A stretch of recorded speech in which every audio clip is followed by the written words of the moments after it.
Good morning বন্ধুরা। আজ 4 September বৃহস্পতিবার।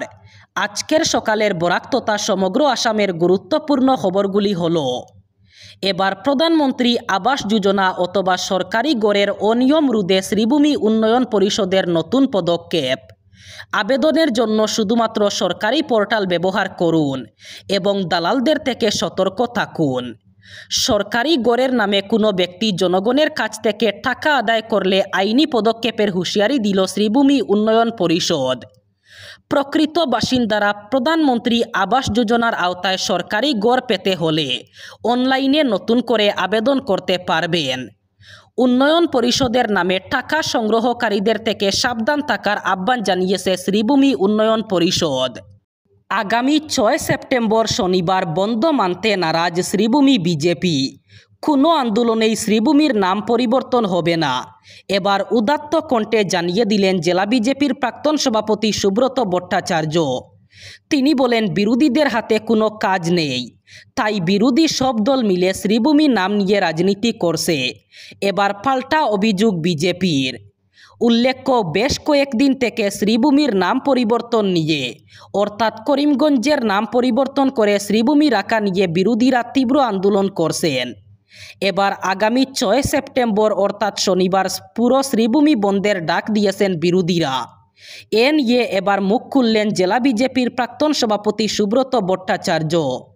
এটিএম কার্ড বদল করে 40,000 টাকা প্রতারণা, এবার হাইলাকান্দিতে অভিযুক্ত গ্রেফতার। এটিএম ব্যবহারের সময় সতর্ক থাকুন, পিন এবং কার্ড নিরাপদ রাখুন। এটিএমে প্রতারণা চক্র ক্রমশই সক্রিয় হয়ে পড়েছে বরাকে। এটিএম কার্ড বদলে 40,000 টাকা প্রতারণার ঘটনা প্রকাশ্যে আসলো এবার হাইলাকান্দিতে। পুলিশের জালে গ্রেফতার করা হলো প্রতারণা চক্রের একজন সদস্যকে। ধৃতর কাছ থেকে উদ্ধার করা হয়েছে নগদ 13,550 টাকা এবং বেশ কয়েকটি এটিএম কার্ড। জানা গেছে, হাইলাকান্দি শহরের বেশ কয়েকটি এটিএমে ওত পেতে বসে থাকে এই প্রতারকরা এবং সুযোগ বুঝেই গ্রাহকদের হাত থেকে এটিএম কার্ড বদল করে ফেলে। সম্প্রতি ভারতের সুপ্রিম কোর্ট কর্মরত শিক্ষকদের যোগ্যতা নিয়ে একটি যুগান্তকারী রায় দিয়েছে।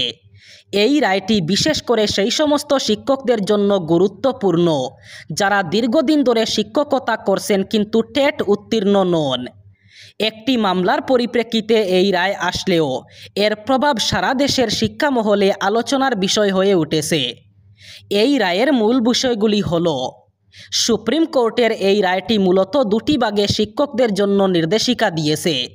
এই নির্দেশিকা চাকরির মেয়াদকালের উপর ভিত্তি করে তৈরি করা হয়েছে। যে সমস্ত কর্মরত শিক্ষক শিক্ষিকার অবসরের সময়সীমা 5 বছরের কম, তাদের জন্য বড় স্বস্তি দিয়েছে আদালত। রায় অনুযায়ী এই শিক্ষকদের আর নতুন করে টেট পরীক্ষায় বসার প্রয়োজন নেই। তারা তাদের চাকরির মেয়াদকাল সম্পূর্ণ করতে পারবেন এবং স্বাভাবিক নিয়মেই অবসর গ্রহণ করবেন। অন্যদিকে যে সমস্ত শিক্ষক শিক্ষিকার চাকরির মেয়াদ এখনও 5 বছরের বেশি রয়েছে, তারা আরটিই অর্থাৎ রাইট টু এডুকেশন আইন কার্যকর হওয়ার আগে নিযুক্ত হয়েছিলেন, তাদের জন্য আদালত একটি নির্দিষ্ট সময়সীমা বেঁধে দিয়েছে। এই শিক্ষকদের আগামী 2 বছরের মধ্যে টেট পরীক্ষায় উত্তীর্ণ হতে হবে। এই সময়ের মধ্যে যোগ্যতা অর্জন করতে না পারলে তাদের চাকরি নিয়ে অনিশ্চয়তা তৈরি হতে পারে। আগামীকাল শুক্রবার 5 সেপ্টেম্বর ঈদে মিলাদুন্নবী তথা হজরত মোহাম্মদের পবিত্র জন্মদিন উপলক্ষে শিলচর রামনগরে শান্তির মিছিলের আয়োজন করা হয়েছে। শিলচর ইসলামিয়া মাদ্রাসা পরিচালন কমিটি এবং রামনগর যুব আহলে সুন্নত ওয়াল জামাতের যৌথ উদ্যোগে এই মিছিল বের হবে। গতকাল শিলচর ইসলামিয়া মাদ্রাসায় আয়োজিত প্রস্তুতি সভায় সভাপতি আলহাজ মাওলানা শরীফুদ্দিন সাহেবের নেতৃত্বে আয়োজক কমিটির কর্মকর্তারা জানান, এদিন সকাল 6:30 থেকে পতাকা উত্তোলনের মাধ্যমে কর্মসূচি শুরু হবে। সকাল 6:40 মাদ্রাসা প্রাঙ্গণ থেকে জুলুসের শান্তি মিছিল বের হয়ে চিরুকান্দি মসজিদে গিয়ে সমাপ্ত হবে। আয়োজকরা জানান, এই শান্তির মিছিলে লাউডস্পিকার এবং যানবাহনের ব্যবহার সম্পূর্ণ নিষিদ্ধ থাকবে। কেবল পায়ে হেঁটে মিছিল সম্পন্ন হবে। তারা সকল ইসলাম প্রেমীকে এই শান্তি মিছিলে অংশগ্রহণের আহ্বান জানিয়েছেন। আকাশে চোখ রাখলে দেখা যাবে চাঁদের পূর্ণগ্রাস গ্রহণ, আর সেই সুযোগ মিলবে চলতি মাস অর্থাৎ সেপ্টেম্বরেই। 82 মিনিট ধরে দেখা যাবে লাল রঙের চাঁদ। গ্রহণের প্রক্রিয়া চলবে আরও বেশি সময় ধরে। তার জেরে আকাশে দেখা যাবে লাল রঙের চাঁদ, যাকে বলা হয় ব্লাড মুন। 7-8 সেপ্টেম্বর রাতে এই চন্দ্রগ্রহণ দেখা যাবে। চাঁদের নিজস্ব কোনো আলো নেই, তার উপর সূর্যর আলো পড়ে, তারপরেই তাকে দেখা যায়। এবার পৃথিবী ও চাঁদ সূর্যের মাঝে চলে এলে সূর্যের আলো আর চাঁদে পড়ে না, বদলে পৃথিবীর ছায়া পড়ে চাঁদের উপর, আর তখনই হয় চন্দ্রগ্রহণ। 7-8 তারিখে যে চন্দ্রগ্রহণ হবে তা চলবে দীর্ঘক্ষণ ধরে। সাম্প্রতিক সময়ে এতক্ষণ ধরে চন্দ্রগ্রহণ সেভাবে হয়নি। বিশেষ পূর্ণগ্রাস চন্দ্রগ্রহণকে অনেক সময় ব্লাড মুন বলা হয়, কারণ গ্রহণের ফলে চাঁদের রং লাল হয়ে যায়। এসআইআর নিয়ে এবার বেনজির হুঁশিয়ারি দাপুটে বিজেপি বিধায়কের। এবার পশ্চিমবঙ্গে ভোটার তালিকায় বিশেষ নিবিড় সংশোধন অথবা এসআইআর কার্যকর করা না হলে পরের বছরের বিধানসভা নির্বাচন হতে দেওয়া যাবে না বলে হুঁশিয়ারি দিয়ে রেখেছেন ওই বিজেপি বিধায়ক। বিষয়টি নিয়ে কড়া প্রতিক্রিয়াও দিয়েছে তৃণমূল। পশ্চিমবঙ্গের মালদার ইংরেজ বাজারে বিজেপি বিধায়ক শ্রীরূপা মিত্র চৌধুরী গতকাল একটি সাংবাদিক বৈঠকে বলেন, এসআইআর যদি না হয় তবে এই রাজ্যে বিধানসভা নির্বাচন হতে দেব না। প্রয়োজনে নির্বাচন কমিশনের দপ্তরে গিয়ে ধর্নায় বসব। আমরা জানি না নির্বাচন কমিশন কিভাবে এ রাজ্যে এসআইআর করবে, পুলিশ দিয়ে করবে নাকি সেনাবাহিনী দিয়ে করবে। বিজেপি বিধায়কের এই মন্তব্যের পাল্টা কড়া প্রতিক্রিয়া দিয়েছে তৃণমূলও। তৃণমূল কংগ্রেসের মালদা জেলা সভাপতি আব্দুর রহিম বক্সি বলেন, ইংরেজ বাজারের মানুষ আপনাকে অনেক আশা নিয়ে ভোট দিয়েছিল, কিন্তু এলাকায় আপনার দেখা মেলে না। তিনি উল্লেখ করেন, সম্প্রতি নিখোঁজ বিধায়ক পোস্টারও দেখা গিয়েছিল ইংরেজ বাজারে।